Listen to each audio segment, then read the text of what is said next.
Hi, I'm Vanya. Hi. Hey, I'm Vanya. Hey, hi, I'm Vanya. Welcome back to my channel. Today, I'm going to be transforming from this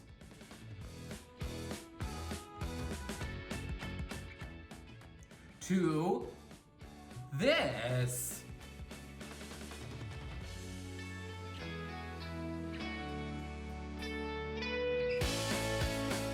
An insane tour de force, a bird of paradise on crack, a beautiful but stupid peacock, a gay man who's trapped in his apartment and can't go to the fabric store.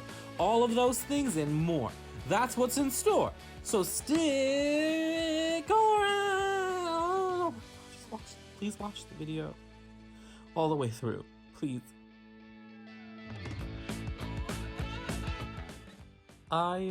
I went into this kind of blind without much of a direction. I did know I had a very, very deep yearning, a deep primal urge to cover my head with these brooches here. So I did just that.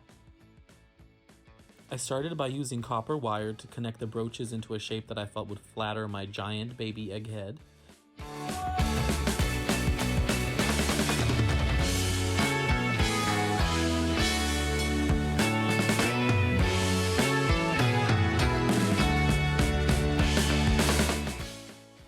I then made a mock-up cowl out of muslin. A mock-up cowl out of muslin and did a test fit with the brooches attached.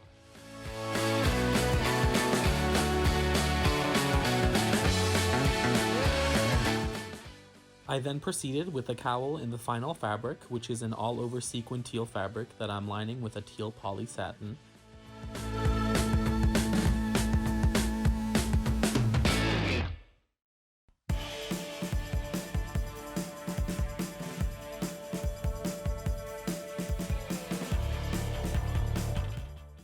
I added interfacing so it would feel a bit more substantial.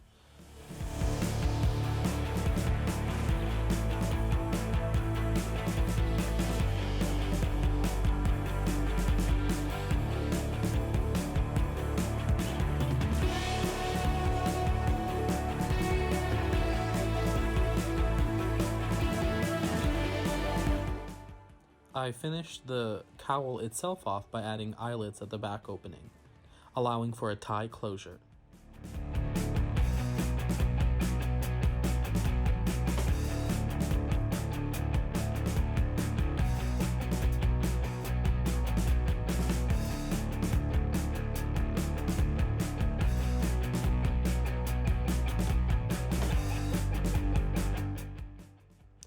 Next, I attached the brooches to the cowl using a heavy-duty teal thread.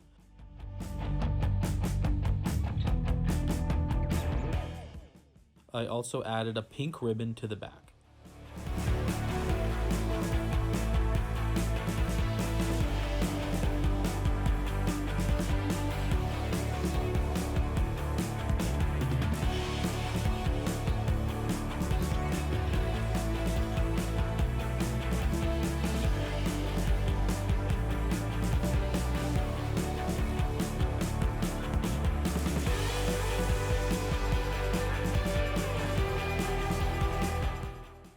I primed the horns using teal acrylic paint and then covered them in the same sequin fabric as the cowl using E6000. I attached them using E6000, and then I also stitched around the bottom edges of the fabric so it laid down nice and pierced seamless.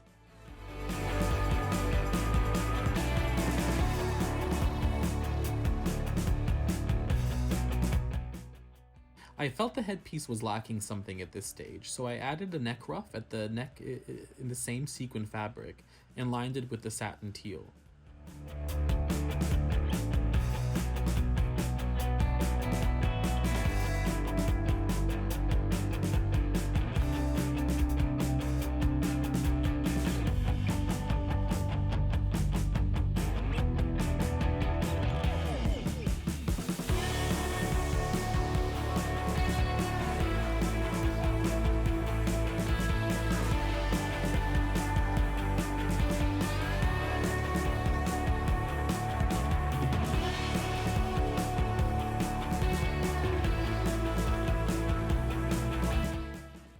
I couldn't be bothered with spending 300 hours hand sewing a backing to the ruff, then sewing the ruff with the backing attached to the headpiece. No, no. Why would I? When I can just slather everything in E6000 and do something more productive with my time? Like absolutely nothing.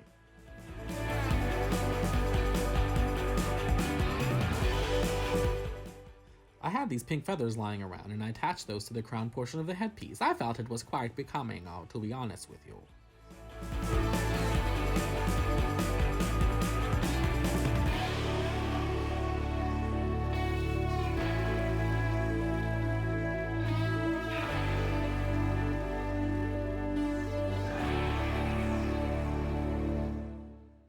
I finished the headpiece off with a sprinkling of pearls, and that's that, kids.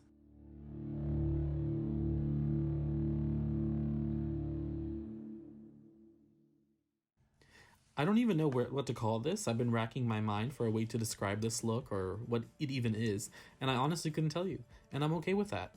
You know how you have those like fabric scrap waste baskets? Some people call it cabbage. Yeah, it's that, but make it fashion. I guess my inspiration really came from the brooches. I found them on sale for a good price, so I literally bought every single one the store had in stock, and then I just sat on them for 10 months.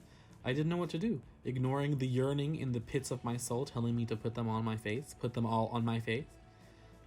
So I did. It's a fairly simple bodysuit pattern that I assembled using a serger threaded with the red thread, which gave it a nice pop of color on the inside.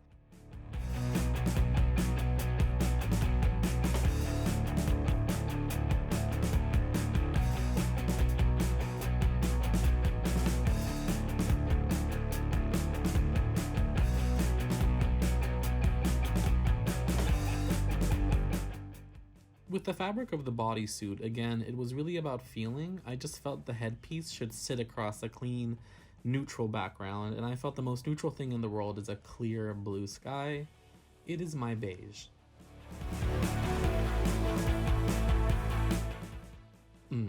The dress is the product of laziness, and a desire to look chic in the breeze. It's just a bunch of rectangles of varying sizes gathered at the top using a pink ribbon.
I added a front panel that consists of smocked pleating that I accentuated with pearls.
I do really love the dress, and my goal of feeling chic as fuck in the breeze was most definitely met, but I still feel I used way too much organza, or at the very least too heavy of a weight organza.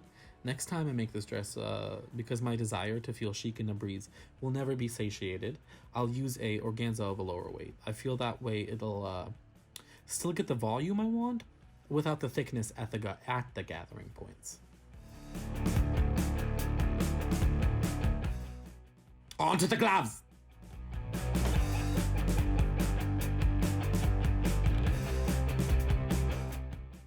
The gloves are the same fabric as the headpiece. I added a brooch centered at the top of the hand.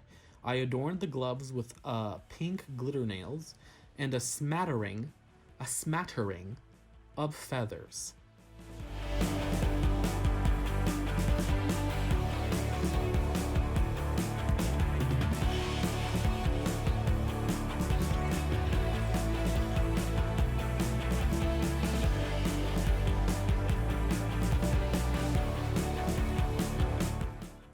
I attach the feathers with the root facing towards my hand.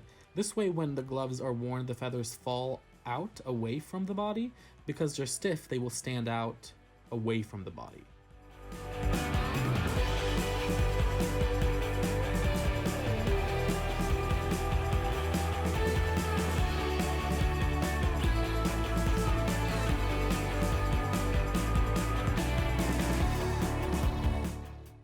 I finished the gloves with pearls. I covered the root of every feather with one pearl. This made the connection point more sturdy and also helped the feathers stand and keep their shape when the glove is worn.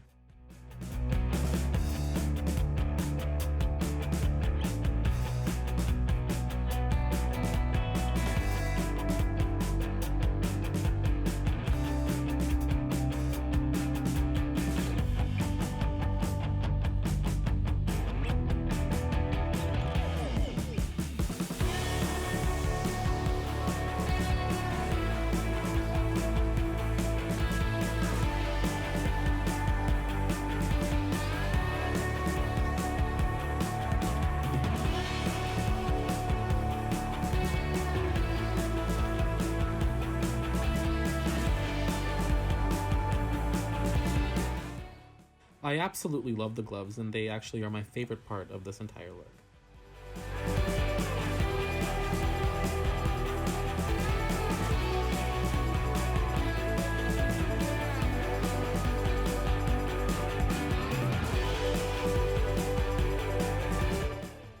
Let us proceed to the cherry on top of the sundae, the piece de resistance.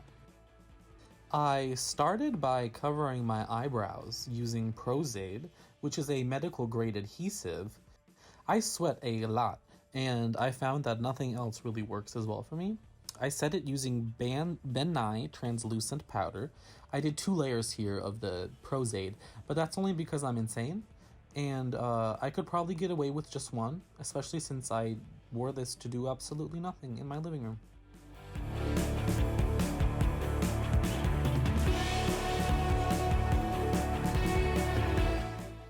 So currently, I am quarantined, as is the rest of the world, and I ran out of foundation. I tried to make do with concealer, but unfortunately the blue tones of my facial hair still popped out at times around the facial hair area.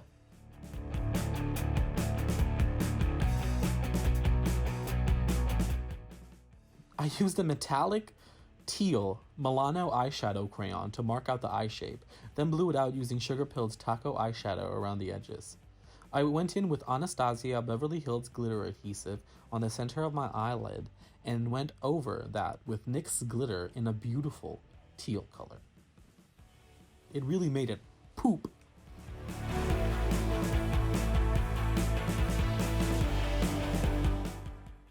I outlined my lips using a NYX lip pencil in I can't remember the color off the top of my head, so let's just call it like brown nipple.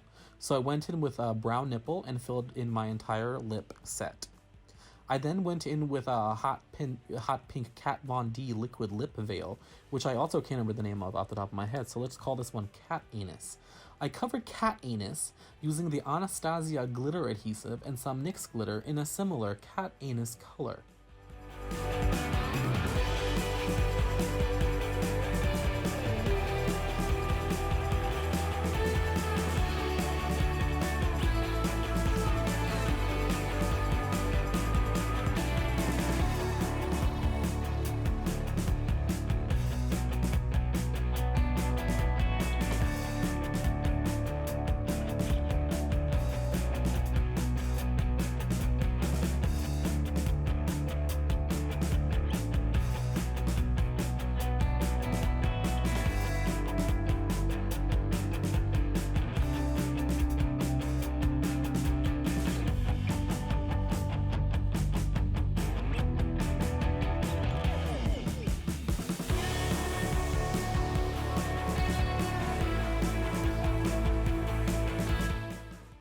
I covered my forehead in pearls and fuchsia Swarovskis of varying sizes and added sugar pill eyelashes.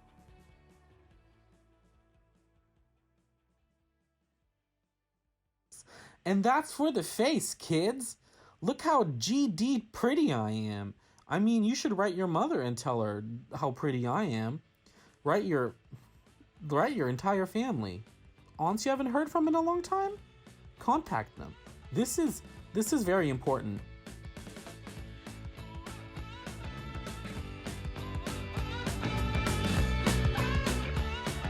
I hope everybody at home enjoyed my transformation. I kind of went into this without a clear idea of what to do, and I gotta say, it's one of my favorite ways to make art.